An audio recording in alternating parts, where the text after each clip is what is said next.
We've noticed that this new Prime Minister is our first of Indian heritage. He's a Hindu. He's very young to be Prime Minister, and he's richer than the King.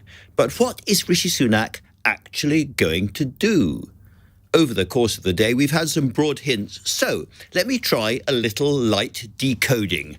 First, he is going to take unpopular decisions to cut spending and/or raise taxes. No surprise there. Thanks to the pandemic, the Ukraine war, global inflation, and Liz Truss's exuberant experiment, Britain now faces a black hole in the public finances of between 30 and 40 billion pounds. What Sunak called in Downing Street this morning a profound economic crisis.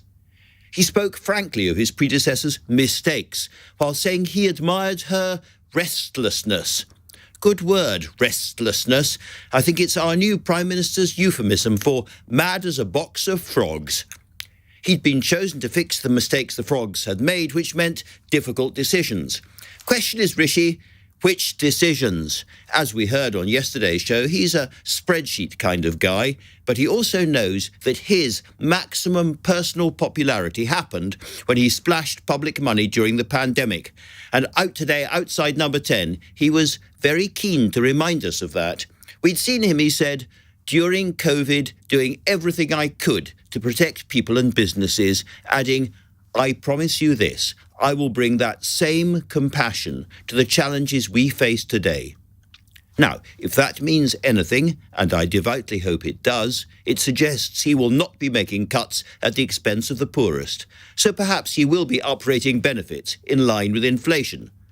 The rest of what he said, promising integrity, professionalism and accountability at every level, and in what seemed like a swipe at Boris Johnson, promising to unite the country, not with words, but with action, was interesting enough, but frankly predictable. For me, the most alarming thing Sunak told us was, I am not daunted. Now, in my experience, when politicians bother to say they are not daunted, it's time for the rest of us to rummage around from the Kevlar helmets and the flak jackets. Apart from his words, Sunak's other signals this afternoon consisted in the reshaping of government, the sackings and resignations and then the hirings. He said he wanted to be inclusive and reach out to all parts of the party. Jeremy Hunt stays as Chancellor, James Cleverly stays at Foreign, Ben Wallace at Defence. An important message there to Ukraine. Michael Gove, we think, is returning to levelling up, and Grant Shapps, who briefly fizzed with Liz, is business. More controversially, Suella Braverman, who dreams of flying migrants to Rwanda, is back after 6 days out as Home Secretary.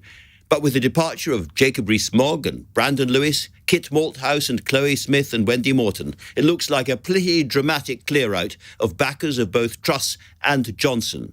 And as with those two, back when, the biggest threat to Sunak right now is probably disloyalty on the backbenches. In which case, this bold reshuffle showed us just how quietly confident our remarkably youthful Prime Minister really is.